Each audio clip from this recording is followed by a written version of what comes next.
안녕하세요. 김준호입니다. 한국예수교회연대와 네. 함께 하게 돼서 기쁩니다. 네, 제가 영광입니다. 바울에 대해서 한 12번 정도의 그 강의를 하고 싶은데 여러분들과 좋은 인연이 됐으면 좋겠는데요. 재미가 없어서 중간에 잘릴 수도 있을지 모르겠습니다. 노력해 보겠습니다. 제가 엄청 재미가 없는 사람이거든요. 바울에 대해서 평소 어떤 생각을 가지고 있는지 모르겠어요. 그냥 크게 보면 되게 중간이 별로 없고 극혐과 극호감과 이렇게 나뉘는 것 같은 느낌이 맞아요. 제 주변에 있는 사람들을 보면. 어떤 종교 전문 기자 한 분은 민중신학의 어른들이 바울에 대해서 되게 적극적으로 비판을 했는데 그 후속 세대는 그런 결계가 없어요 라고 비판한 적이 있어요. 또 어디서 강의를 해보면 왜 민중신학은 바울 얘기를 안 해요? 라고 이제 또 우리한테 바울에 대해서 좀 얘기해 주세요 라는 요구도 많이 합니다. 중간이 좀 없습니다. 제가 받은 인상은 그랬는데요. 저는 이제 바울은 민중신학의 가장 핵심 소재 중에 하나여서 민중신학 연구자거든요, 제가. 그래서 저는 바울을 굉장히 중요하게 다루고 있고 지금 제가 여러분들과 이야기 나누는 것도 제가 쓰고 있는 책이에요. 제가 책을 아직 한 3분의 2쯤 썼는데 그 12편 중에 4편 아직 못 썼어요. 이 강의 진행하는 과정에서 완성하려고 하고 있습니다. 그리고 지금 오늘은 이제 첫 번째 장에 관한 얘기입니다. 바울을 저는 이제 역사적으로 바울은 어떤 실천을 했던 분인가를 말하려는 데 관심이 있어요. 그런데 그것이 바울을 여러분들이 해석하는 거, 바울의 성서 속의 바울을 읽는 데 결정적인 정보는 아니에요. 참고 사항입니다. 저는 이제 독서라는 것이 필요하다고 보는데요. 독서는 그냥 읽는 행위가 독서는 아니거든요. 읽는 행위가 독서와 동일시 된다고 생각하기도 하지만 이를테면 나는 올해 성서 일독할 거야. 이건 독서 행위죠. 그런데 읽은 거에 대해서 얘기해 보세요 하면 잘 얘기 못하면 독서 행위가 안 이루어진 것이죠. 이를테면 드라마를 보면 남자 주인공하고 여자 주인공이 탁 스쳐 지나가다가 일면식도 없던 사람이 갑자기 여자 주인공이 발에 걸려서 넘어질 때 남자 주인공이 탁 받치면서 둘이 썸씽이 일어나는 뭐 이런 식의 구성을 가지고 있다면 상투적이잖아요. 그런 상투적인 것은 이제 클리셰라고 하는데 그런 클리셰들로 가득할 때 우리는 익숙하니까 그 드라마를 마치 잘 몰라도 본 것 같은 느낌을 받게 되고 그래서 이제 그때부터 스타들 이제 주인공들이 주로 스타잖아요. 스타들에 집중할 수가 있는 것이죠. 그래서 이제 마치 우리는 그 드라마를 잘 본 것 같은 느낌을 받지만 그냥 본 것이죠. 그런데 해석이 일어나려면 그런 클리셰가 무너지는 순간이 있어야 돼요. 그러니까 내가 익숙하게 알고 있는 것이 아닌 나를 당황하게 하거나 낯설게 하거나 라는 것들이 일어날 때 해석이 왜 그러지? 라는 질문이 생기잖아요. 그래서 해석이 일어나는 겁니다. 또 하나 해석은 왜 그러지? 라는 것을 얘기하는 순간 내가 그 스토리라인에 끼어들어야 돼요. 내가 그 주인공이랑 나를 동일시해도 좋고 거기에 있는 어떤 대상물 혹은 조연과 나를 동일시해도 좋고 그랬을 때 해석이 일어나는 것이죠. 전에 이제 와호장룡이라는 영화가 리안 감독의 영화가 있었잖아요. 중국 저는 이제 무협 영화를 별로 안 좋아하는데 무협 영화도 저렇게 만들면 멋있구나라는 느낌을 받았던 영화인데 그걸 가지고 이제 어떤 학자들하고 막 얘기를 하는데 어떤 여성학자가 그 붉은 여우인가요? 거기에 악역으로 나오는 여자 무술인이 있거든요. 여자 주인공의 선생님이에요. 정통 무술을 하지 않고 이제 사적으로 무술을 익혀갖고 사수를 익힌 거죠. 그래갖고 악용한다 뭐 이런 스토리라인을 가지고 있는 것이죠. 근데 그 사람과 자기를 동일시해요. 그러니까 그 사람은 이제 그 얘기에 자기가 끼어들므로써 해석이 일어나는 거죠. 그러니까 해석은 제가 보기에는 하나는 낯설 때, 그리고 또 하나는 그 낯설음을 왜 질문할 때 내가 그 이야기 속에 끼어들 때 해석이 일어나는 것이죠. 우리가 바울 성서를 읽을 때도 바울이 내가 익숙하게 알고 있는 상투적인 정보들에 우린 둘러싸여 있어요. 알게 모르게. 그래서 읽든 안 읽든 알고 있는 것 같은 느낌을 갖는 거죠. 어디선가 들었으나 어디서 들었는지 딱히 확정할 수 없으나 내 머릿속에 들어와 있는 거예요. 여러 것들이 막 뒤섞여서 들어와 있겠죠. 그런데 그런 것들이 낯설어지는 순간이 있어요. 이 텍스트는 왜 이러지? 라고 질문을 던지는 순간. 그때 왜라는 질문이 생기는 것이죠. 그리고 그 질문 속에 내가 끼어 들어가는 것이 시공간을 초월해야 되겠죠. 그랬을 때 해석이 일어나는 것인데요. 저는 이제 역사적으로 바울을 읽어 실제 바울은 어땠을까? 우리 텍스트 속에 있는 바울이 아니라 그 바울의 실제는 어땠을까라고 묻는 건데, 그런 역사적인 정보는 그렇게 바울을 읽는데 하나의 단서가 될 수가 있어요. 이 중에 레퍼런스죠. 참고 자료예요. 역사만 참고 자료가 되는 건 아닙니다. 여러분들이 일하면서 겪는 어떤 노동 속에서 겪어내는 생각들이 어느 순간 바울이 있는데 오버랩 되는 순간이 있잖아요. 또 가족관계, 막 친구와 누구와 피튀기게 싸웠는데 바울이 막 분노하는 걸 보면서 동시되는 순간도 있겠죠. 교회 목사님들이 막 교회 안에서 신자들이 막 갈등을 일으킬 때 그 순간 그 갈등이 고린도전서에 있는데 영향을 미칠 수도 있겠죠. 그런 순간, 그런 정보, 인포메이션들이 끼어들어야 돼요. 또 어떤 문학 작품을 보는 때 문학 작품 속에서 그런 걸 느꼈을 수도 있죠. 영화를 봤을 때도 그럴 수 있죠. 이런 레퍼런스들이 그 해석의 중요한 단서가 됩니다. 그래서 우리는 성서를 해석할 수가 있는데, 이제 이런 해석들이 위험할 수도 있는 것은 독단에 빠질 수가 있잖아요. 그런 것들을 조금 줄이는 방법은 같이 나누는 거죠. 그래서 이제 일종의 여러 사람들과 생각을 나누면서 여러 사람들의 다른 경험들도 내가 레퍼런스로 사용할 수도 있는 거죠. 이를테면 육체 노동자가 있을 수 있고, 지식 노동자가 있을 수 있고, 또 학자가 있을 수 있고, 뭐 역사학자, 문학하는 사람, 뭐 이런 사람도 있을 수 있죠. 예술가도 있을 수 있죠. 그런 사람들이 각자 얘기를 나누면서 레퍼런스가 될 수 있는 거죠. 다른 사람들의 이야기가. 또 하나는 내가 생각하는 어떤 것이 나의 독선을 정당화하기 위한 것일 수도 있잖아요. 그건 공동체를 통해서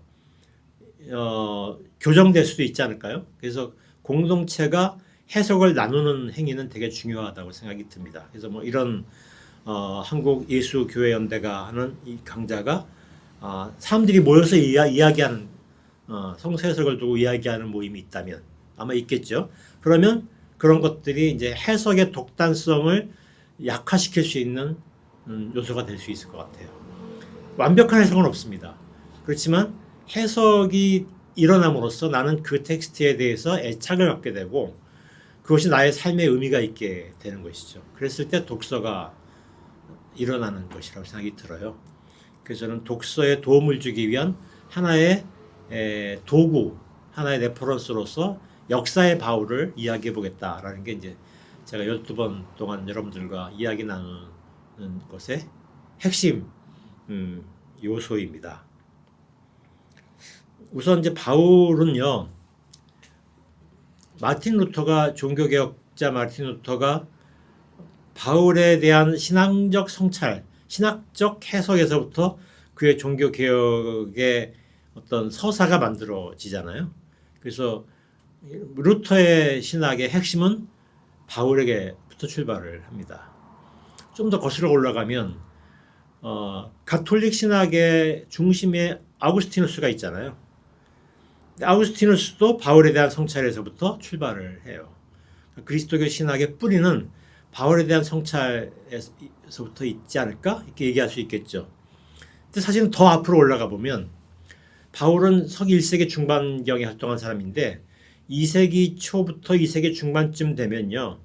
그리스도교의 문서들이 모아지기 시작을 해요. 우리가 흔히 신약 성서라고 부르는 27개의 꼭지가 묶인 거잖아요. 그러니까 그 당시에는 이제 이 문서들이 파피루스, 이게 갈대류의 식물을 넓게 펴서 이렇게 눌러서 가로로 세로로 해서 이제 첩을 쌓아서 이제 단단하게 누르면 일종의 종이 같은 역할을 하는데 그게 파피루스잖아요. 근데 파피루스에 이제 기록을 하는데 이게 이제 굉장히 문자 혁명이에요. 돌에 새기던 시대에는 돌에 새기려면 얼마나 느려요. 내가 이 말을 하는 거를 돌로 옮기려면 아마 몇 년 뒤에 옮겨질 수 있지 않을까요? 그럼 시차가 공간과 시간의 차이가 있으면서 의미가 달라질 수 있잖아요. 생각한 것을 우리는 훨씬 더 빠르게 옮기기 위해서 종이와 볼펜 아주 편리한 도구들이 사용되잖아요. 또 컴퓨터가 사용되잖아요. 더 빠르게 하려면 녹화를 하게 되잖아요. 녹음을 하거나. 그럼 거의 동시적으로 일어나는데 그래도 시차가 있거든요. 그런데 이제 그래도 과거에 문자혁명은 파피루스의 등장과 관계가 있어요. 지중해 사회에서는. 근데 그 파피루스의 또 장점이 있는데요. 이를테면 돌에 새긴다 그러면 돌은 정말 보존성이 강하니까 오래 가요. 그러니까 보존성이 강한 기록이 필요할 때는 돌에 새긴 게 좋죠. 예를 들면 국가 간의 조약, 돌에 새긴 게 필요하겠죠. 상거래, 뭐 상거래도 좀 빨리 피해야 되니까 좀 아니겠지만 어쨌든 뭐 가문의 어떤 가훈 뭐 이런 것들은 되게 견고한 기록이 중요하잖아요. 그런데 이제 그거보다는 이제 기록, 그러니까 이게 문자로 옮겼을 때 말로 하는 것보다 좀 더 정확할 수 있잖아요. 그런 것들의 필요에 의해서 이제 파피루스가 사용되면서 이제 문자가 사용되는 양식이 달라지는데 이 파피루스의 장점은 또 뭐가 있냐면 이게 파피루스로 이를테면 로마서를 하면 한 이 정도 되는 두께의 파피루스의 묶음집이 생길 거 아니에요? 그러면 그게 한 장 한 장 넘겨야 되잖아요. 그러면 우리가 하다 보면 한 장 한 장 넘기는데 한 장이 빠질 수도 있잖아요. 그래서 우리가 스테플러로 찍죠. 그런데 그때도 그런 게 가능했어요. 그래서 이제 이렇게 한 장 한 장 돼 있는 파피루스를 이렇게 묶어서 여러 개 묶어 놓고 한쪽에다가 제본을 해요. 책처럼. 그래서 이제 책이 되는 거죠. 그럼 코덱스라고 그러는데 그래서 27개의 묶음집이 만들어질 수가 있었던 것이죠. 파피루스가 등장함으로써. 그래서 이제 그렇게 묶여졌어. 27개의 묶음이 만들어졌는데 뭐 26개도 아니고 28개도 아니고 왜 27개일까? 꼭 27이 중요한 게 아니고요. 여러 개, 어떤 경우는 10개를 묶기도 하고 어떤 경우는 40개를 묶기도 하고 그랬는데 많은 사람들에 의해서 혹은 해석자들에 의해서 27개까지가 권위를 갖게 돼서 묶인 거예요. 그러면 이제 그렇게 되면 안 묶인 것은 일종의 권위가 떨어지는 문서가 되거나 혹은 우리를 미혹하게 하는 문서가 되거나 이렇게 폄하되지 않겠어요? 그래서 위경이란 말이 나온 겁니다. 그런데 바울의 27개의 묶음 중에 바울의 이름으로 쓰여진 문서가 13개예요. 벌써 비중이 50% 되죠. 심지어는 바울의 이름으로 안 묶인 히브리서도 바울의 것이라고 하는 생각 때문에 27개 들어왔다는 설이 강합니다. 그러면 27개 중에 14개면 50%가 넘죠. 그러니까 바울이 차지하는 2세기쯤에 오면 바울이 차지하는 위상이 상당히 강해졌다는 걸 알 수 있겠죠. 또 1세기 말이나 2세기 초쯤에 만들어진 사도행전, 사도들의 행전이거든요. 바울과 빌립과 베드로의 행전이에요. 세 사람의 행전인데 그 중에서 제일 비중이 강한 이가 누구냐면 바울이에요. 거의 절반 분량이 바울에 할애되어 있습니다. 그것은 마치 27개 문서 중에 13개 내지 13개가 바울의 문서였고 사도행전에도 전체의 절반 정도가 바울이었다면 초기 그리스도교 2세기쯤 그리스도교 형성 시기에 바울의 위상이 절반의 지분은 차지하고 있다라고 볼 수 있지 않을까요? 그만큼 이제 바울은 아주 일찍부터 중요한 존재였습니다. 그런데 이제 현대 학자들이 바울의 문서들을 이제 히브리서까지 포함하면 14개인데 그걸 이렇게 분석해 보니까 내용이나 정황이나 사용한 단어들을 통해서 보면 바울의 친서가 있고 친서가 아닌 것이 있는 것 같아요. 그래서 그냥 뭐 그걸 들어서 학자들의 견해가 분분한데 가장 많은 학자들이 압도적으로 많은 학자들이 바울의 친서라고 얘기하는 게 7개예요. 제가 자료에 그걸 도표를 정리해 놓은 게 있거든요. 자료를 참조하십시오. 로마서, 고린도 전서후서, 갈라디아서, 빌립보서, 데살로니가 전서, 빌레몬서가 바울의 친서라는데 가장 많은 사람들이 동의합니다. 나머지는 이제 바울의 위서예요. 그러니까 이제 우리처럼 저작권 문화가 발달한 사회에서 위서하면은 약간 도덕적으로 문제시하지만 과거에는 이제 그런 도덕적인 그런 걸 도덕적으로 문제가 있다고 생각하지 않았었던 시대여서 위서가 이제 그 자체가 문제는 아닌데요. 그런데 바울을 역사적으로 읽는다고 할 때 위서보다는 친서가 제일 중요하겠죠. 심지어 현대 바울 연구자들은 바울의 위서와 바울의 친서 사이에는 굉장히 큰 강이 있다고 생각을 해요. 그 강이 너무 넓어서 건너기가 힘들어요. 그러니까 이제 그 얘기는 왜 그러냐면 친서 속의 바울은 완전 아웃사이더예요. 위서 속의 바울이 되게 유명해져서 바울의 문서들이 많이 묶인 거거든요. 그러니까 바울이 유명해졌기 때문에 바울의 이름을 빌어서 바울의 권위를 빌어서 쓰여진 문서들이 많았다는 것이니까 바울은 주류 중에 주류인 거예요. 그러니까 그 사이에는 유사성도 있지만 주류냐 비주류냐의 관점에서 보면 굉장히 큰 차이가 있는 것이죠. 사도행전도 2세기 어간에 2세기 초나 1세기 말에 바울이 중요한 위상을 갖게 된 시기에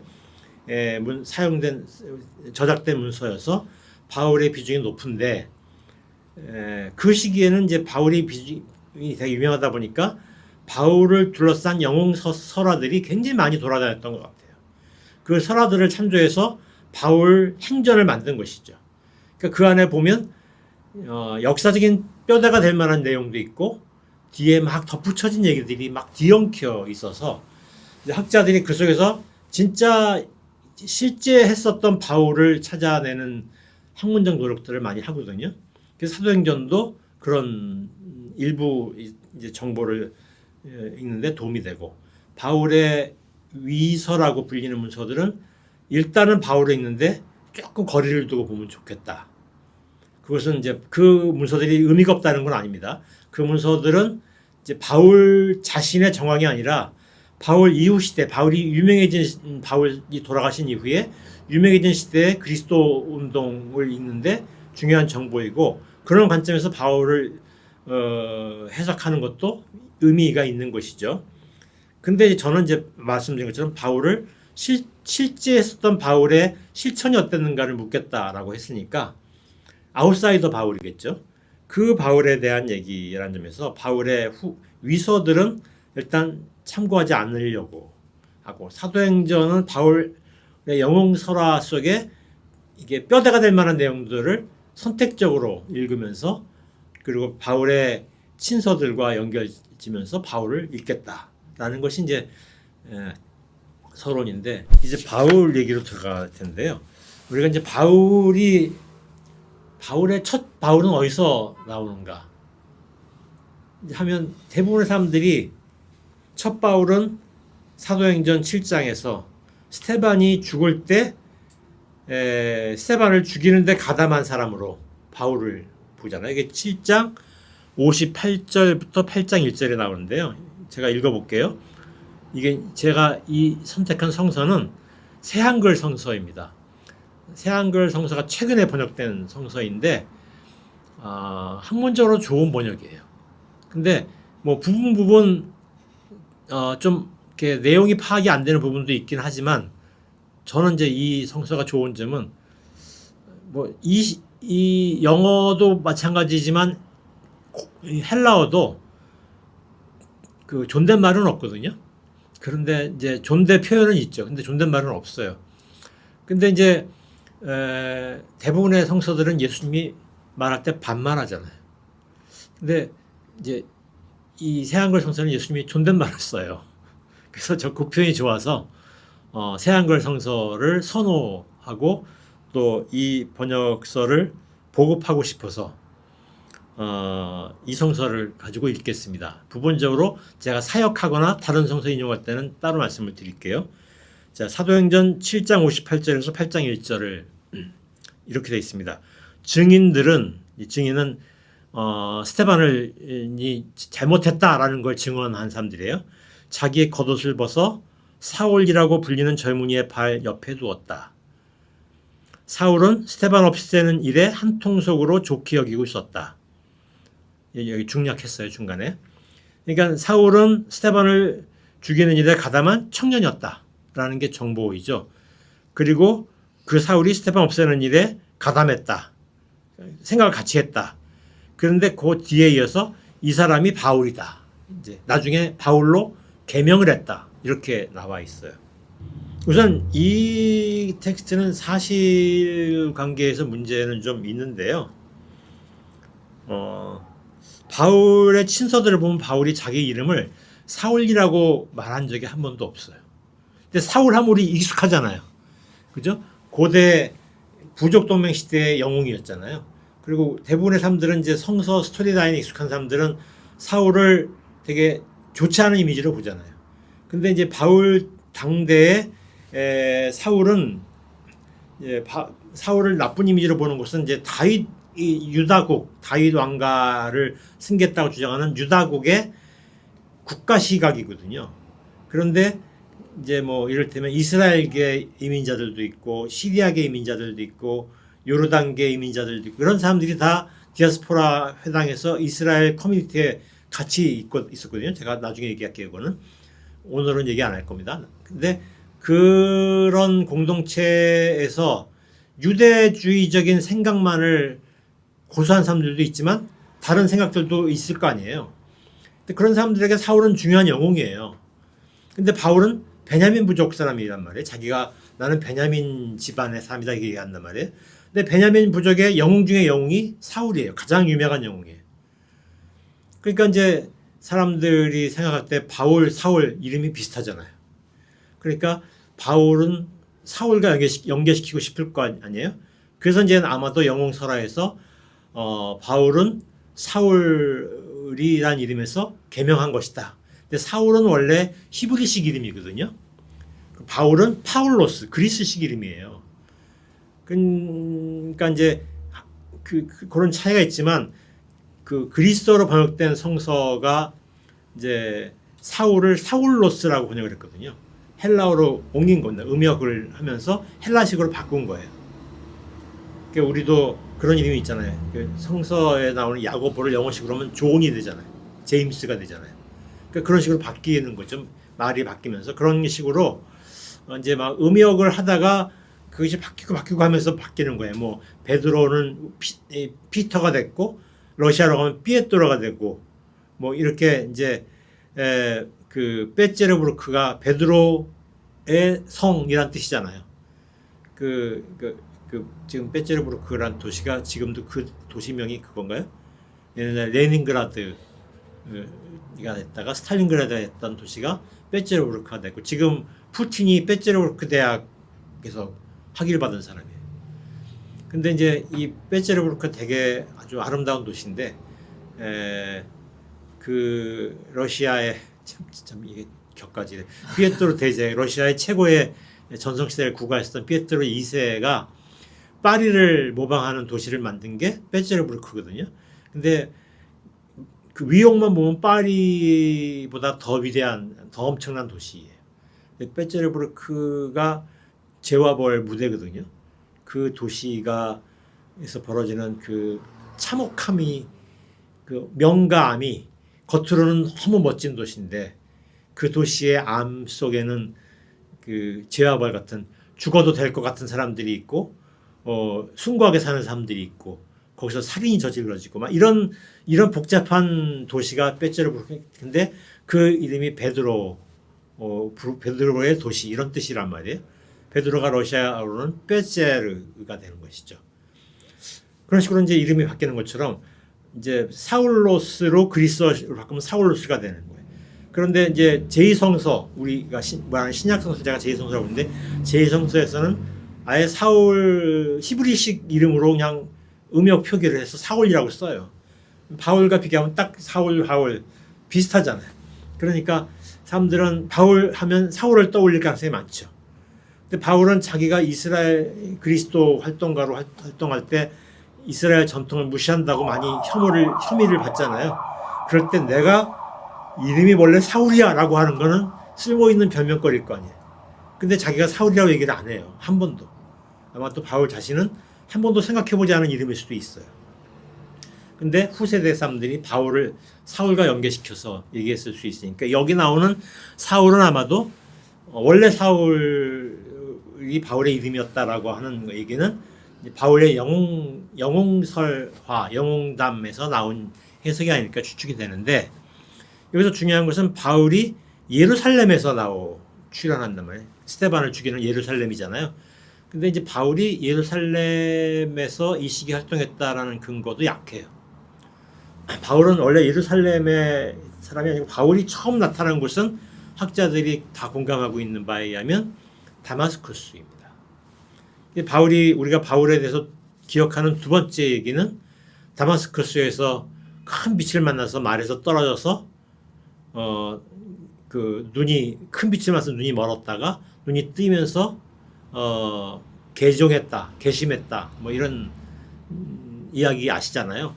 그게 이제 바울에 관한 바울의 출현에 관한 두 번째 얘기입니다. 첫 번째는 바울이 예루살렘에서 등장했다. 이것도 사실이 아닌 것 같고 원래 사울이 본명이었다. 그것도 사실이 아닌 것 같아요. 그런데 바울은 어떤 이미지가 있냐면 처음부터 그리스도파를 적대하는 데 가담했다. 이거는 이제 개연성이 있는 것 같거든요. 바울 자신도 자기가 그리스도를 없애버린 일에 열정적이었다는 말을 하거든요. 그런데 이제 다마스커스 얘기를 보면 다마스커스 얘기 다 아시잖아요. 바울이 예루살렘의 대제사장의 특명을 받고 다마스커스로 파견돼서 거기에 있는 예수파를 다 처결하려고 갔다. 이게 사실 같으세요?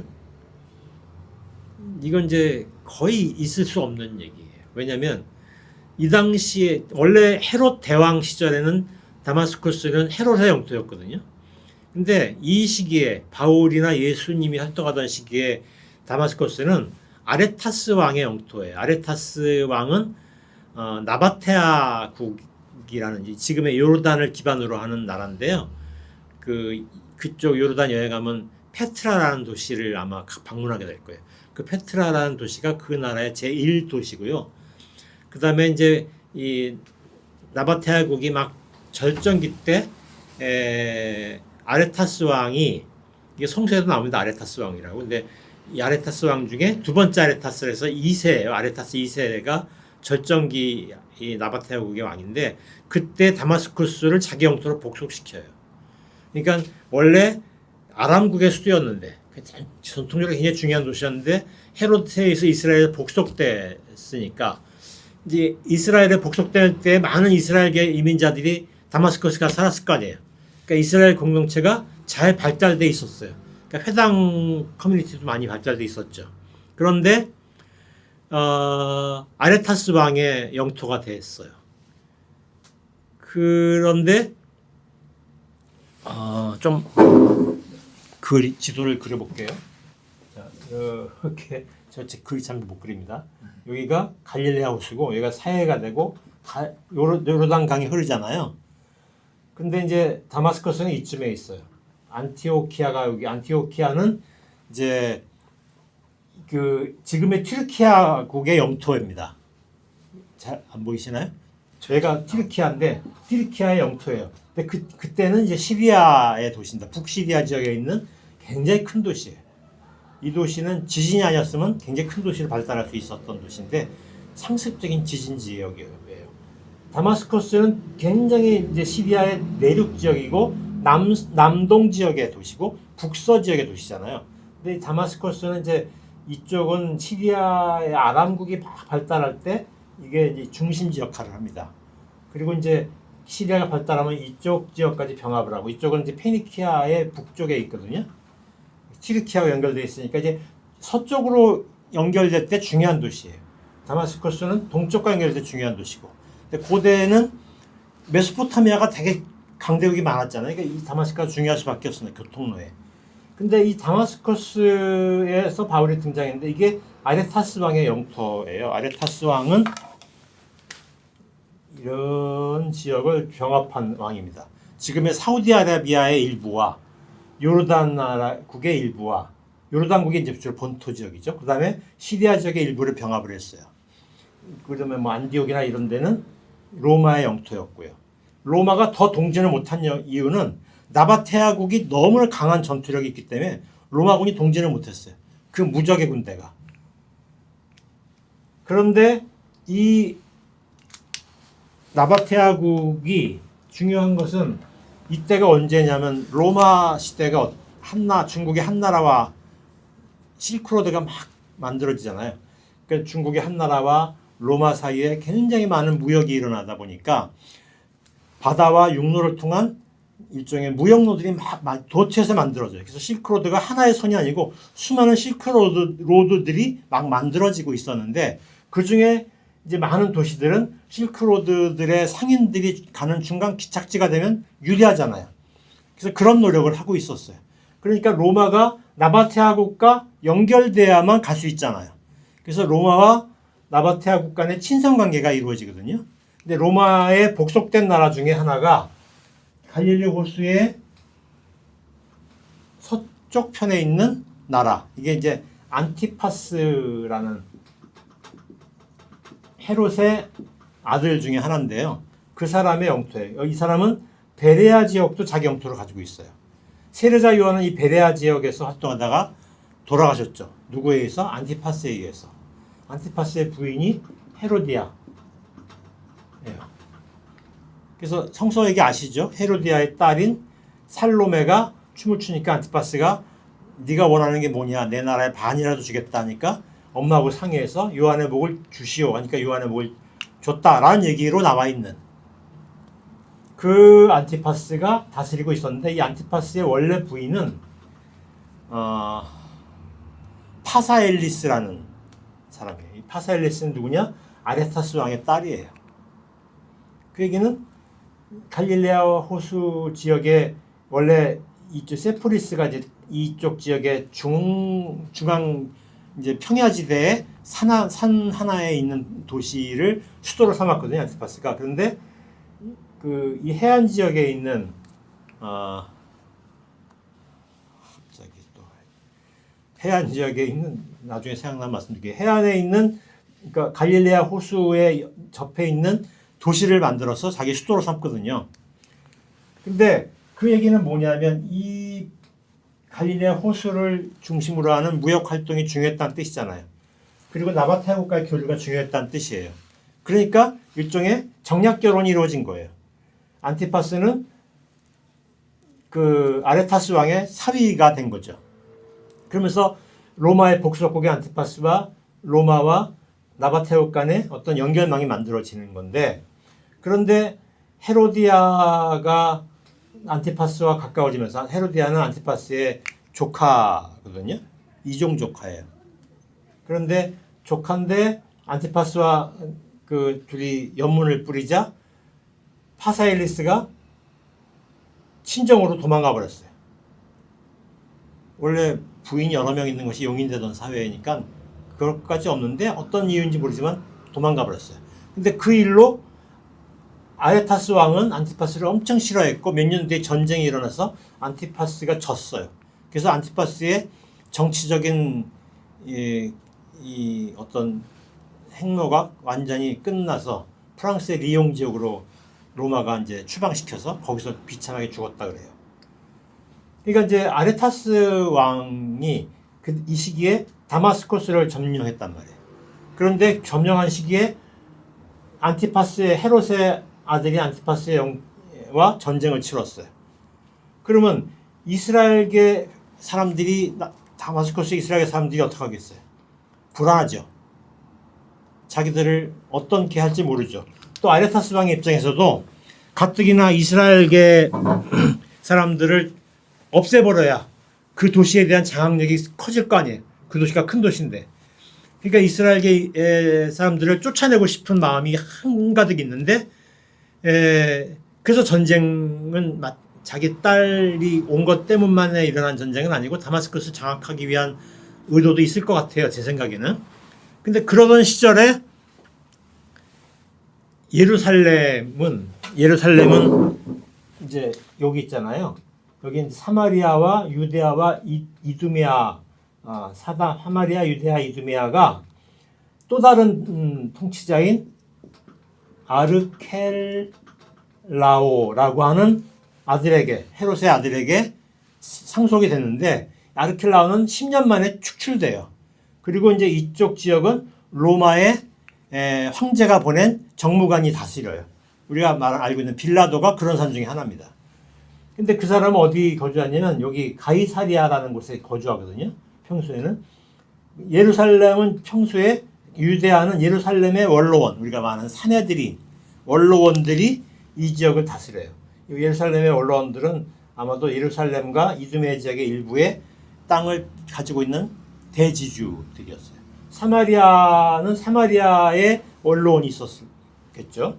그런데 유대아에 있는 예루살렘의 원로원, 의원들이 바울을 특사로 임명해서 바울에게 일정한 이제 군사력까지 동원해서 다마스커스로 가서 여기서 예수파를 척결해라 라고 특명을 내렸다는 거예요. 성서에서.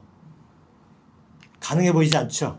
그랬다가 이 예루살렘, 이 다마스커스를 차지하는 아레타스 군사력에 비해서 사마리아, 유데아, 이두메아를 다스리고 있는 이 지역이 약한데, 그것도 그 중에서 한 귀족 집단이 이 다마스커스의 강대국의 다마스커스에 있는 아레타스 왕의 땅에 가서 어떤 정치 군사 행동을 한다는 거, 명을 내린다. 이건 상식적으로 있을 수가 없잖아요. 이건 불가능한 얘기입니다. 그러니까 이 정세를 모르기 때문에 할 수 있는 말이에요. 로마가 모든 걸 다 지배할 거라고 생각했었던 로마 지역 한가운데 있었던 어떤 지식인이 썼던 것 같아요. 사도행전 저자가. 그래서 이 얘기는 허구고일 것 같고, 또 막 큰 빛을 봐서 갑자기 눈이 멀었다가 뭐 했던 얘기도 바울이 그런 얘기를 할 법하잖아요. 왜냐면 내가 어떤 신비한 사건을 겪었는데 신유 체험이었어. 그러면 얼마나 떠벌리고 싶겠어요. 근데 바울이 그 얘기를 안 해, 한 번도. 그러니까 이제 추측한데 아마 바울 후대에 만드는 영웅설화의 일부였을 것 같아요. 그런데 이제 중요한 정보가 이 안에 들어있는데, 여기 들어가서 이제 다마스커스에 일련의 유대주의자들이 테러 행위를 벌이는 거예요. 회당들에서. 거기서 그리스도파를 이제 테러를 가한 거죠. 그 왜 그러냐면 예루살렘, 이게 중요하거든요. 예루살렘에 스테반을 죽일 때 예루살렘에 있는 그리스어를 쓰는 사람들의 회당에서 벌어진 일이거든요. 그 시기에 예루살렘에서 예루살렘 회당에서 일단의 청년들이 그리스도파를 공격을 했어요. 그러면서 공격한 이유 중에 하나는 메시아가 유대 신앙에 근거하고 있지 않다라는 거예요. 예수의 메시아. 왜냐하면 예수는 너무 오크로스 민중 메시아적인 요소가 강했기 때문에 유다의 지식인들이 볼 때는 이거는 이제 너무 무지몽매한 대중들의 그 어떤 그거 뭐라 그러죠? 그 혹세무민 하는 집단이라고 생각했던 것 같아요. 그래서 여기서 이제 예수파를 공격하는 일이 벌어졌는데, 아마도 그것이 기점이 돼서 일파만파로 이스라엘계 회당 내로 유대 내셔널리스트들이 운동에 퍼져나간 거예요. 그 얘기는 나중에 더 드릴게요. 그런 운동들이 다마스커스에서도 일어났다는 거예요. 왜냐하면 이스라엘계 사람들이 많고 거기에 유대계 사람들도 많으니까. 그러니까 그들이 그리스도파를 공격하는 거예요. 그러니까 이 다마스커스에 있는 이스라엘계 커뮤니티의 많은 사람들은 쥐죽은 듯이 있고 싶은데 유대 극단주의자들의 활동이 막 강화되면서 막 테러 행위를 하고 다니니까 아레타스에게 그 첩보가 전해져요. 아레타스는 가뜩이나 이스라엘계 회당을 축출하고 싶은데 어떻게 하면 좋을까? 좋은 명분이 된 거죠. 최근에 미국에 있는 제3세계에서 온 사람들을 미국 사회에서 막 영주권 박탈하고 쫓아내고 그러잖아요. 어떤 일도 있냐면 속도 위반했다고 영주권을 박탈한 사례도 있어요. 주차 위반했다고 박탈한 사례도 있어요. 그게 그런 걸 박탈할 이유가 안 될 거 아니에요. 근데 그런 거리가 있으면 이제 바로 사용하죠. 그러니까 여기서 중요한 건 주차 위반, 속도 위반 이게 중요한 게 아니고 당국자들 입장에서 그들을 쫓아내고 힘을 약화시키는 게 필요할 때 그런 것에 명분을 제공해주는 일이 발생했다라는 거예요. 그래서 이제 아마도 이제 군대가 동원돼서 그 테러리스트들을 진압을 하는 과정에서 바울이 큰 상처를 입었던 것 같습니다. 그 상처 입은 바울이 응거하면서 치료를 받았는데 그 치료한 사람이 공교롭게도 그리스도파 인사예요. 그리고 그 이후에 바울이 회복돼서 성을 빠져나갔는데 그때는 이미 그리스도파 활동가가 됐어요. 그러니까 아마도 그가 부상이 있고 치료받는 과정에서 회심이 일어났던 것이 아닐까 이런 생각이 듭니다. 그러니까 이제 그래서 그리스도를 공격하는 유대주의자에서 그리스도 활동가로의 전환, 전향이라고 그래서 쓰는데요. 전향이 일어났다. 그것이 무슨 의미인지에 대해서 이제 나중에 더 얘기를 드리고자 합니다. 또 시간이 많이 지났죠. 예, 그런 바울이 다마스커스에서 이제 여기에서 광주리를 타고 성 밖으로 나와서 아라비아로 갔다고. 이 아라비아는 어딘지 확실치 않은데요. 이 나바테아국의 이쪽 지역, 그러니까 요르단 지역과 사우디아라비아 지역 일대가 아라비아로 불렀던 것 같아요. 그러니까 그 지역에 가서 활동을 했어요. 긴 시간 동안. 몇 년인지는 모르나 바울은 14년이라고 얘기를 하는데 이 14년이 여기서 활동한 시간이 14년이라는 얘기인지 여기서 이렇게 갔다가 돌아온 시간이 14년이라는 얘기인지 그건 잘 몰라요. 그것도 도표에 정리해 놨으니까 문서를 보시면 됩니다. 그래서 어쨌든 이제 제 추측은 이 사건, 전향 사건에서부터 갔다가 돌아와서 예루살렘에 방문하는 거기까지를 14년으로 본 것 같아요. 그래야 바울의 연대기가 대충 맞거든요. 그래서 바울은 주로 서기 37년경에 다마스커스에서 그리스도파가 된 것 같고요. 그래서 14년이면 51년쯤 되잖아요. 이때 바울이 한참 활동할 때예요. 특히 고린도에서 활동하던 시절이 51년도입니다. 이제 그 얘기는 나중에 더 하겠습니다. 바울이 태어난 해를 보통 0에서 5년 사이로 추측을. 그건 이제 바울이 활동한 시기가 대충 37년경에 이제 바울이 활동하니까 그때 청년이었다. 그러면 이제 언제였을까? 뭐 그래서 추측한 거예요. 그러니까 근거는 없어요. 그러니까 정확한 나이는 알 수 없고 아마 30년대 후반이 바울은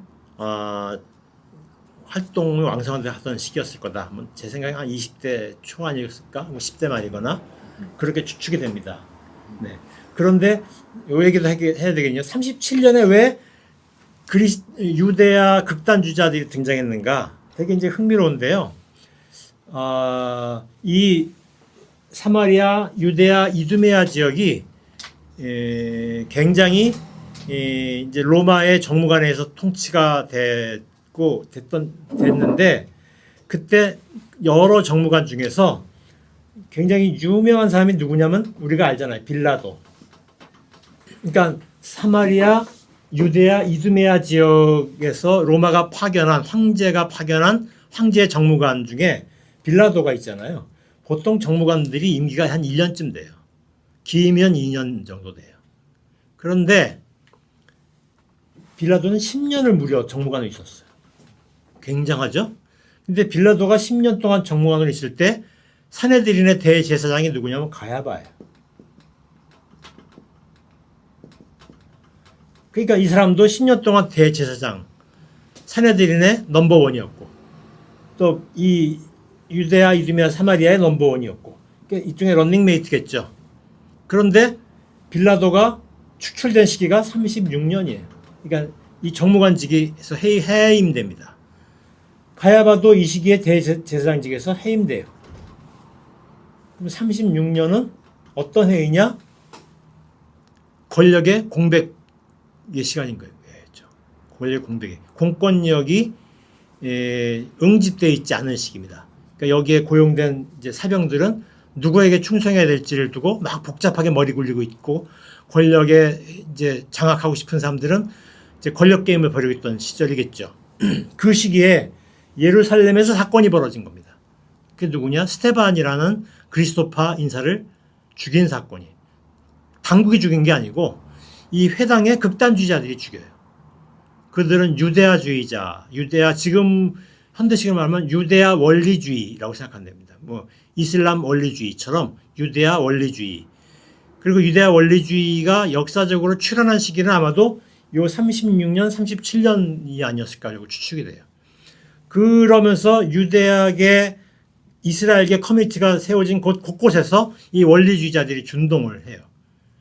그리고 바울은 그들 중에 일원이었다가 그들과 싸우는 사람으로 바뀌었고, 바울이 가는 곳마다 그들과 싸워요. 그러니까 바울을 읽을 때 이건 되게 중요한 키워드가 되지 않을까요? 그래서 그건 추후에 더 말씀을 드릴게요. 그래서 이제 바울이 다마스커스에서 그리스도파 일원이 되었고 유대아 원리주의자들과 척지면서 활동을 시작했다. 근데 바울이 되게 글을 많이 쓰는 사람이잖아요. 근데 이 아라비아 지역에서 대해서는 바울이 글을 쓴 적이 없어요. 그냥 갈라디아서 보면 자기가 이렇게 아라비아 지역에 가서 14년 동안 활동했다라는 얘기만 해요. 왜 얘기 안 했을까? 자세한 얘기를. 바울이 별로 성공 못했다는 얘기일까? 저는 이제 거기에 한 표입니다. 바울이 자기로서는 이제 아직 그리스도파 활동가로 정체성도 흔들렸고 노하우도 약하고 네임밸류도 없고 그러던 시절에 이제 성공 못했었던, 그래서 뭐 이렇다 할 자기의 뭘 남길 수 없었던 시기 아니었을까? 혹은 다른 바울은 그때도 썼을 거다. 이 사람은 기록하는 걸 중요시하는 사람이니까. 그런데 바울의 영웅설화에서 사라졌다. 사라진 이유는 하나는 별로 영웅스럽지 않아서 사라졌을 수 있고, 또 하나는 바울의 문서가 활동적으로 됐던 것은 바울이 유명한 사람이 된 이유잖아요. 근데 그 유명한 사람이 된 바울은 어디서 유명해졌냐면 지중해 로마의 영토 내에서 유명해진 거예요. 그러니까 이 아라비아 지역에서 활동은 바울의 영웅담에서 별로 중요하지 않았을 수 있죠. 그래서 사라졌을 수도 있어요. 그것도 개연성이 있습니다. 어쨌든 이 시기는 활동했으나 기록이 없다. 잘 모른다. 근데 이제 바울이 여기서 길게 나름대로 10여 년 활동하다가 예루살렘으로 가는데 예루살렘에 있는 베드로를 만나고 싶어서 왔다.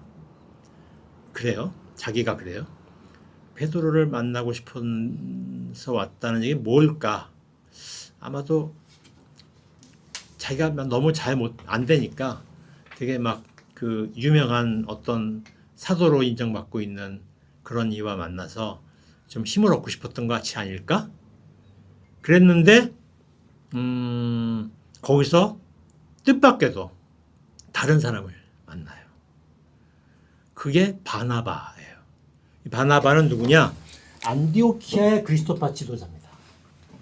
그리고 이 바나바라는 사람은 아마도 예루살렘에서 스테반이 죽을 때, 이 스테반이 죽을 때 그리스도파 인사들 다수가 흩어졌는데요. 그 중에 제일 유명한 사람이 필립인데요. 그 중에 한 사람이거나 그들에게 영향을 받은 사람일 가능성이 많아요. 근데 이 사람들이 막 여기저기 퍼져나갔는데 그 중에 한 사람이 바나바이거나 바나바가 그들의 영향받아서 등장한 인물인데, 이 사람이 이 그리스도파 운동이 등장할 무렵에 가장 강력한 지도자예요. 여러분 베드로가 되게 유명하잖아요. 왜 바울은 베드로를 뭐라고 그러는 줄 아세요? 게바라고 그래요. 바울이 알고 있는 이름은 베드로가 아니고 게바예요. 게바는 바위란 뜻이잖아요. 큰 바위. 근데 게바는 시몬이라는 말을 의미를 옮긴 거예요. 시몬이 아람어로 큰 바위라는 뜻이란 말이에요. 그러니까 이제 그걸 옮겨서 했는데 베드로라는 이름으로 페트로스죠. 그러니까 개반 시몬은 아마도 본명이겠죠. 근데 시몬은 가버나움 갈릴레아의 어촌 마을인 가버나움의 이름 없는 어부의 이름이에요. 그 다음에 이 사람은 그리스어로 의미를 옮기면 게바가 됩니다. 그 다음에 이 사람의 또 다른 이름이 베드로예요. 페트로스. 페트로스는 헬라식 이름이고요. 시몬은 아람식 이름이에요. 게바는 시몬을 의미로 그대로 옮긴 헬라식 이름이에요. 케파스가. 근데 이제 베드로는 자신을 베드로라고 이름을 불렀고 그 이름으로 알려진 거예요. 그러면 이 이름으로 시몬을 부르는 사람은 누구였을까요? 헬라 문화권 사람일 거 아니에요. 그죠? 근데 이제 이 베드로라는 사람은 가버나움의 촌부란 말이에요. 그 사람이 헬라어를 못했거나 하더라도 아주 서투르게 했을 거 아니에요. 자기 생각을 가지고 누군가를 설득시킬 선교사의 자질을 갖추기는 힘들었을 거 아니에요. 근데 이 사람은 중요한 자기 자산이 있어요. 상징 권력이 뭐냐면 예수를 내가 모셨다. 예수가 나를 최고의 제자로 인정했다라고 주장했단 말이에요.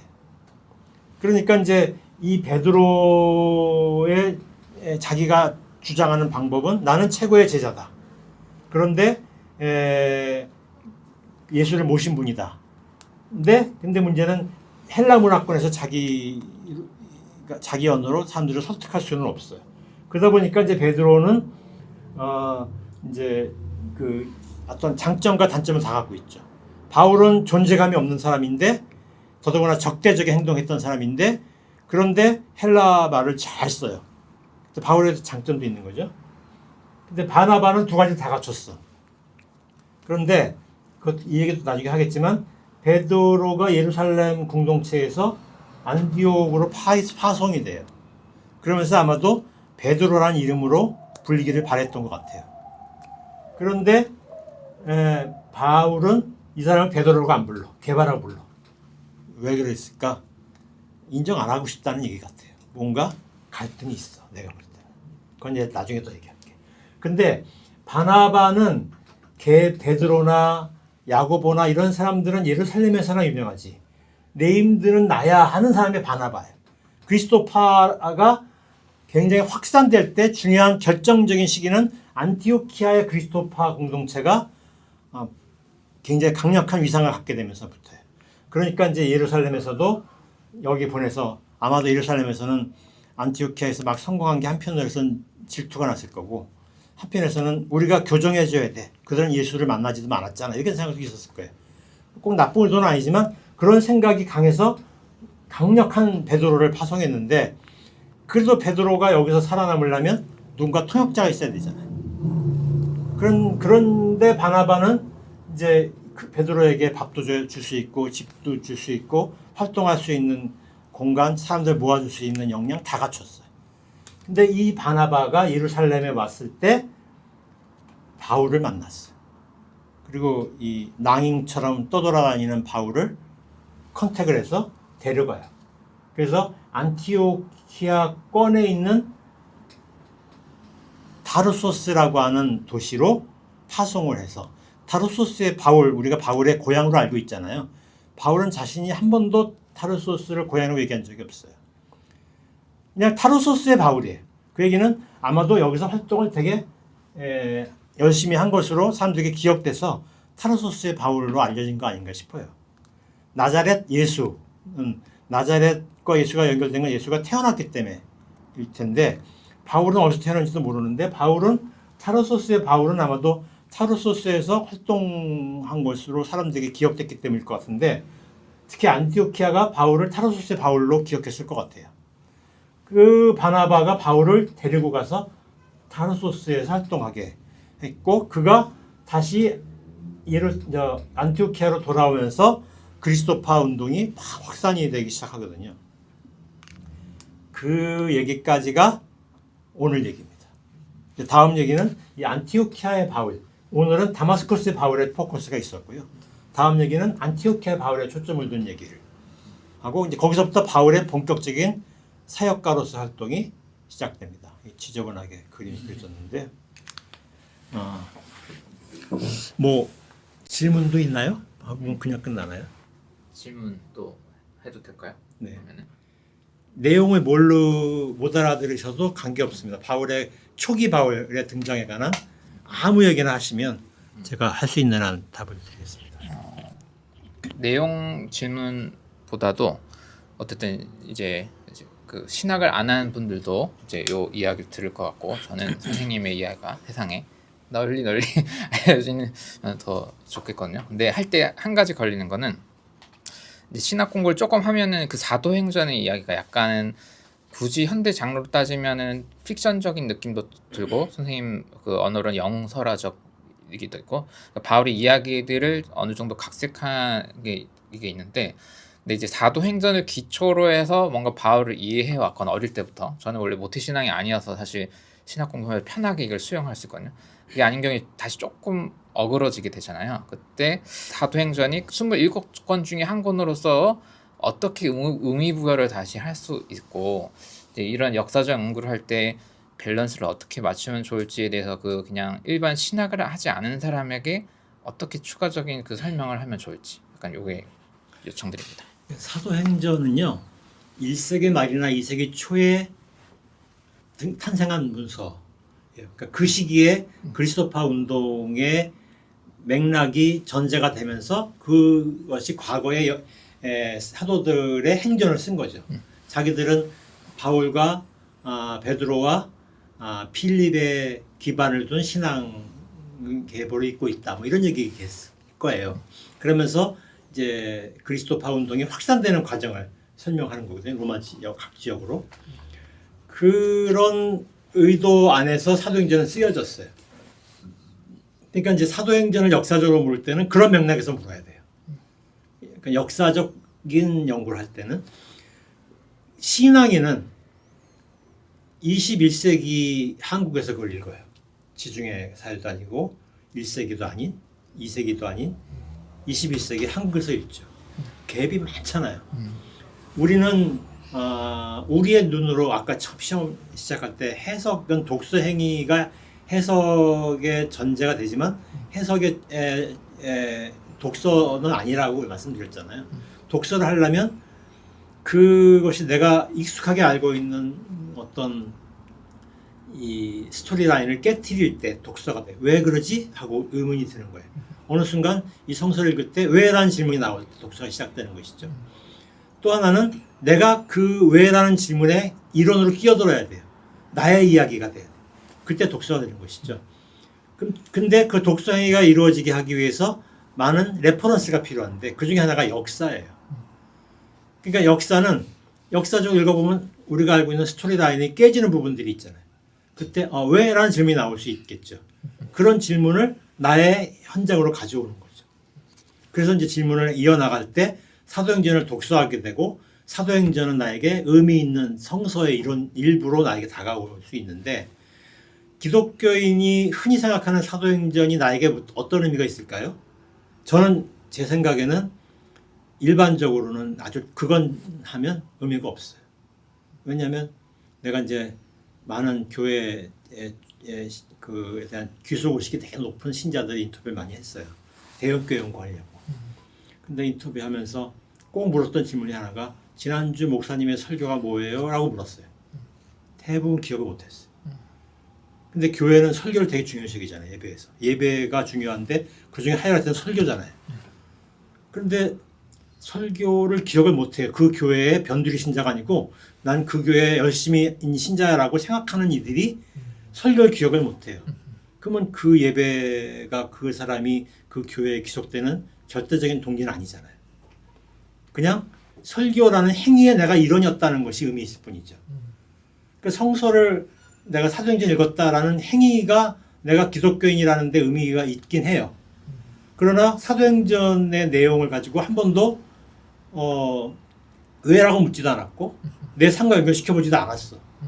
그건 사도행전을 독서한 게 아니죠. 사도행전이 나한테 의미가 있으려면 독서를 해야 되는 것이겠죠. 그래서 내가 사도행전을 통해서 어떤 깨달음에 이르러야 되는 것이잖아요. 그래서 많은 기독교인들이 관행적으로 어떤 행위가 신앙이다라고 전제하고 있는데 행위는 신앙이 될 수 있죠. 그런데 신앙의 방해물도 될 수 있거든요. 그런 행위를 안 하면 우리는 그 사람들을 비하할 수 있고 모욕할 수 있다고 생각하잖아요. 그래서 이제 그런 행위는 이제 우리 자신에게 스스로 반성될 필요가 있는 거잖아요. 그래서 성서도 그런 것일 수 있거든요. 내가 성서를 가지고 있다. 성서를 가지고 있는 커뮤니티의 일원으로 내가 참여한다. 여러 가지 모임에. 그것이 나에게 의미가 있지만 동시에 나에게 독도 된다. 그래서 나는 성서를 성찰적으로 읽어야 되는데 어떻게 읽으면 좋을까라고 고민하는 사람들에게 사도행전은 읽혀지는 거죠. 그리고 읽혀질 때는 낯설게 읽혀져야 되고 낯설게 읽혀지면서 왜라는 질문이 나와야 되고 왜라는 질문 속에서 나는 그 속에 끼어들어서 나는 이렇게 해야 돼. 왜냐면 나는 이런 경험을 했거든. 뭐 나는 이런 책을 읽었거든. 나는 이런 영화를 봤거든. 나는 이런 역사 공부를 했거든. 이것이 의미 있게 다가갈 때 내가 알고 있는 상투적인 인습적 생각들이 흔들릴 거 아니에요. 그래서 왜라는 질문이 나오는 거죠. 그래서 이제 반복된 얘기를 계속 한 이유는 사도행전 자체가 내가 가지고 있다는 것이 나에게 절대적인 의미는 아니다. 그것은 독서하라고 나에게 손짓하고 있는 책이다. 그리고 나는 그거 독서하기 위해서 노력이 필요하다. 그런 얘기를 드리고 싶습니다. 역사는 그런 독서를 위해 하나의 레퍼런스예요. 제가 역사의 바울을 얘기하는 것은 바울이 실제 어떤 활동을 했는가를 말하고 싶은 점도 있지만 사도행전을 읽을 때 하나의 레퍼런스가 되기를 바라는 마음에서 이런 공부를 하는 겁니다. 이제 선생님 설명해 주신 것 중에 바울 친서 그다음에 이제 바울 위서 뭐 이렇게 그런 감각으로 제가 만약에 소개를 한다면 갈라디아서나 여기 뭐 고린도전서나 이렇게 바울이 활동 시기에 가까운 시기에 쓰여질 친서를 중심으로 이렇게 바울의 실제 활동을 유추해 보고 사도행전 같은 경우에는 말씀하신 대로 2세기 초중반까지 가면 사실은 이 이야기 이후에 한 70년 길게는 100년 이후에 여러 전승들이 합쳐지면서 바울의 이야기가 재구성되는 게 사도행전이라면 그 2세기 신앙 공동체의 어떤 필요와 여러 요건들이 또 그런 텍스트를 구성해냈다라는 감각으로 어떻게 보면 2차 자료로서 바울이 이해하는 2차 텍스트로 사도행전을 보고 또 2세기의 신앙 공동체의 그런 또 상황들을 또 추론하고 또 그 다음에 우리 상황으로 또 연결해 보면 되는데 근데 이제 많은 교회에서 신학을 안 한 경우에 사도행전을 먼저 보고 바울을 먼저 한 다음에 그 다음에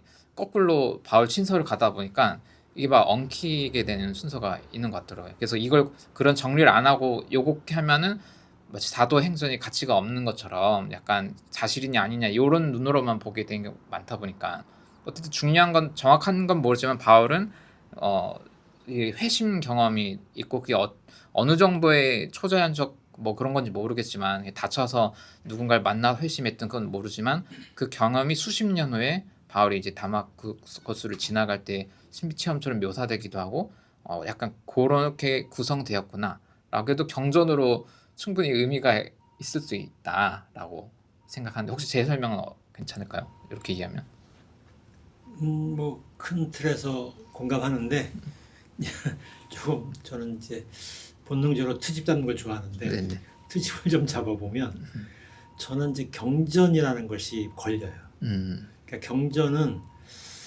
우리의 생각을 정지시키는 장치가 돼요. 제 생각에는. 경전이 만들어진 것도 마찬가지. 많은 문서들이 있는데 이게 진짜야. 다른 것들은 읽지 마. 이런 동기가 있어요. 근데 사실은 그 시대에 경전에 포함되지 않았지만 의미 있는 문서들이 많잖아요. 우리가 현대에 많이 읽히는 도마복음서 의미가 있거든요. 근데 안 읽혀지기도 하고 위험스럽게 여기기도 하니까 기독교의 신앙이 신실한 사람들은 잘 안 읽고 기독교 신앙이 안 갖고 있거나 기독교 신앙을 비판적으로 보는 사람들만 본단 말이에요. 그러니까 경전이라는 것은 좀 저는 걸려요. 근데 사도행전이 소중하다라고 생각하는 건 난 중요하다고 생각해요. 그래야 읽혀지죠. 저건 볼 것도 없어. 가짜 얘기야. 이건 뭐 왜 보겠어요. 소중한 거죠. 그 바울이 내가 역사적으로는 사실이 아닐 것 같지만 사도행전에 쓰여져 있는 큰 빛을 만나서 눈이 멀었다. 저는 역사적으로 읽기 할 때는 뺐어요. 그렇지만 어떤 그런 종교 체험을 한 사람이 나는 사도행전의 바울을 나의 체험을 빗대서 그것을 읽으면서 바울로부터 많은 깨달음을 얻었다. 그럼 그건 되게 중요한 거죠. 그러니까 이제 그런 중요한 것이 경전이기 때문에 중요한 건 아니고 내가 독서를 했기 때문에 중요한 거죠. 그래서 이제 대체적으로 동의하지만 그런 용어나 이런 것들을 제가 트집을 좀 잡아봤습니다. 네, 감사합니다. 네. 경전에 대해서 나중에 또 얘기 나눠도 좋을 것 같은데. 저는 일단 신학 학부 2년 다닌 상태라서 많이는 모르는데 그냥 제가 배운 선에서 그냥 질문을 드리자면은 누가복음이랑 신약학개론을 공부를 하면은 누가복음이랑 사도행전의 저자가 같을 가능성이 높다 이렇게 배우잖아요. 근데 누가복음은 제가 알기로는 기원 후 80년경쯤에 쓰여졌다라고 배우고, 그런데 사도행전은 그거보다 훨씬 더 이후에 쓰여진다고 들으니까 그게 좀 안 맞는 것 같아서요. 어떻게 될까요? 일단은 루가복음과 사도행전은 같은 저자의 책일 가능성이 매우 높아요. 그래서 예수의 행전과 사도들의 행전이 이제 일종의 연작 작품인 것 같잖아요. 그리고 순서상 예수 행전이 먼저 쓰여질 가능성이 높겠죠. 그런 점에서 이제 같은데 루가복음이 언제 쓰여졌느냐는 이제 가장 일반적이고 보수적인 견해가 80년 경에. 그리고 이제 조금 더 많은 사람들은 90년 어간이라고 얘기하는 사람이 많아요. 그래서 사도행전은 90년 어간부터 2세기 초 이렇게 얘기하는 사람이 많아요. 그냥 근데 그런 얘기들이 뭐 그럴싸한 견해가 있으면 좋은데 별로 없어요. 그냥 그 어느 시기에 쓰여진 문서들 속에 사도행전과 루가복음이 인용됐거나 거론됐거나 뭐 이런 것들은 그러면 그거보다 먼저 쓰여졌을 거 아니에요. 근데 어느 시기에 쓰여진 것 속에는 고려되지 않았다. 그럼 그거보다 후될 거 아니에요. 이제 그런 걸 갖고 하는데 그 시기가 지금 우리가 80년, 90년, 100년, 2세기 초 이렇게 하기에 이렇게 디테일하게 구분하기에는 너무 약한 근거예요. 그래서 시기를 얘기할 수는 없는데 어쨌든 80년대 이후인 거는 뭐 개연성이 높고 2세기 초까지 혹은 2세기 뭐 30년 어간 뭐 이렇게까지 내려갈 가능성도 있는 것 같아요. 그래서 그거는 이제 근거가 다 약하니까 그냥 아주 약한 근거로 연대를 얘기하는 거다. 대개 1세기 말에서 2세기 초다라는 정도만 생각하시면 되지 않을까 싶습니다. 한 가지 질문이 더 있는데 베드로와 바울의 관계에 대해서는 다음에 설명해 주시는 건가요? 네, 더 할 얘기 할 건데요. 네. 그래도 말씀하세요. 그냥 어떤 관계였을지가 제일 궁금했습니다. 일단 바울은 베드로를 추앙했던 사람인 것 같아요. 만나지도 않았지만 자기가 아까 얘기한 대로 어떤 힘든 상황에 직면했을 때 베드로를 찾아가서 그와 한번 만나면 힘을 얻겠지 이런 생각을 했던 거 아닐까요? 그런데 안티오키아에서 베드로와 바울이 만났는데 바울이 베드로를 공박을 해요. 그래서 이제 그런 점에서는 약간 견해 차이가 있는 것 같죠. 그런데 이제 바울의 활동을 쭉 보면 예루살렘에서 발달한 이제 그 극단주의자들과 바울은 굉장히 강하게 대립을 하고 있는데요. 근데 이제 예루살렘 안으로 들어와서 보면 예루살렘의 극단주의는 뜬금없이 나타난 게 아니고 그 사회에 일정한 어떤 담론 지형의 연장선상에 있을 거 아니에요. 그러니까 이제 유대아는 유대아 중심주의적 가치가 상당히 강했던 것 같아요. 그래서 이제 그 안에 강경파, 온건파가 있겠지만 강경파가 이제 극단주의적인 극우주의자들이라면 온건파들 중에는 뭐 이제 기득권의 보수적 세력도 있을 거고 예수파처럼 이제 그리스도 예수 운동 뭐 여기서 시간이 없지만 예수 운동도 예수 주변에 뭐 알페오의 아들 레위, 제가 이번에 저기 기숙교에서 그 얘기 할까 말까 고민하고 있는데, 알페오의 아들 레위가 예수님 제자잖아요. 근데 레위는 이스라엘식 이름이에요. 알페오는 그리스식 이름이거든요. 아버지가 그리스 이름을 가지고 있는데 아들은 이스라엘식 이름을 가지고 있어. 근데 아들이 이스라엘 사회 최하층민 노동자예요. 그러면 그 아버지는 아마 신분이 낮겠죠. 그럼 신분 낮은 사람이 이스라엘 사회에 들어와서 사는 거예요. 그리고 아들을 낳아서 이스라엘식 이름을 붙여줬어요. 뭔가 그 정황이 짐작가지 않았어요? 그러니까 이제 이스라엘의 일원이 되고 싶은 거겠지. 일원이 되는데 일반적으로 그리스식 이름을 가진 사람들이 지배하는 문화잖아요. 지배 문화인데, 그런데 그 가버나움에서 더 강한 문화는 이스라엘식 문화가 강했던 것 같아요. 그러니까 이제 그 사람은 이스라엘 사회에서 일종의 언더클래스겠죠. 떳떳하지 못한 계층일 거예요. 그러니까 그 사람에 대해서 사람들은 보지 않아도 그냥 폄하하는 거예요.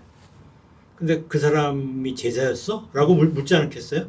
제자가 저런 자도 제자야? 예수 제자라는 사람들이 어부 이랬는데, 어부만 해도 인정해주고 싶지 않은데, 뭐 랍비쯤 돼야 좋은데 그것도 아닌데, 또 그것도 아니고 더 천한 사람이 제자였어 하면 그런 게 있잖아요. 그런데 예수는 그런 사람들과 섞였어요. 더더구나 예수는 가버나움에서 활동을 많이 했어요. 국경의 마을이에요. 그러니까 다른 문화가 뒤섞인 마을이죠. 그러니까 이제 예루살렘처럼 순수함을 생각하는 데서는 이질적인 집단에서, 심지어 나사렛에서도 선한 게 있을까라고 묻는데, 나사렛은 유대 전통, 이스라엘 전통에 강한 곳이거든요. 근데 가버나움은 더 약한 곳이에요.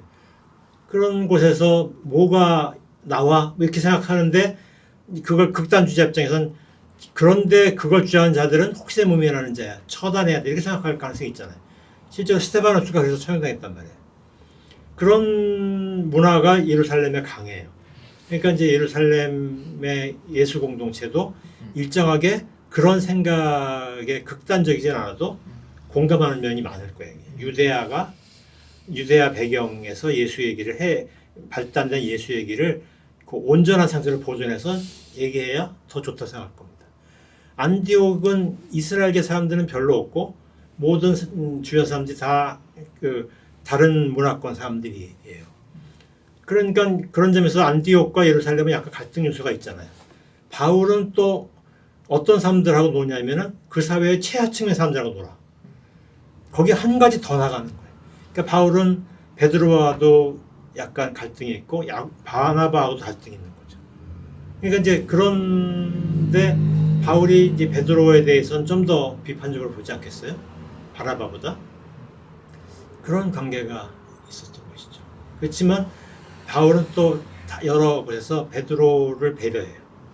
그러니까 이제 그거 있을 수 있잖아요. 그래도 우리 편인 거야. 그러나 구체적으로 베드로에 동의할 수 없는 게 있는 거죠. 우리 바울에게만 포커스를 뒀지만 베드로도 마찬가지일 겁니다. 베드로는 자기를 파송한 곳에서는 유대 중심주의적 가치가 강해. 자기가 활동하는 곳에서는 유대 중심주의가 안 통해. 그럼 베드로는 자기 이름조차도 헬라식 이름으로 바꿨어요. 그러니까 베드로도 그 문화권 속에 들어가서 말하고 싶지 않았겠어요? 그러니까 베드로는 예수를 그냥 오리지널하게 얘기하려는 입장이 아니고 그 적용시키 하는데 관심이 있었을 거예요. 근데 그 차이가 바울과는 많이 차이가 있었을 것 같아요.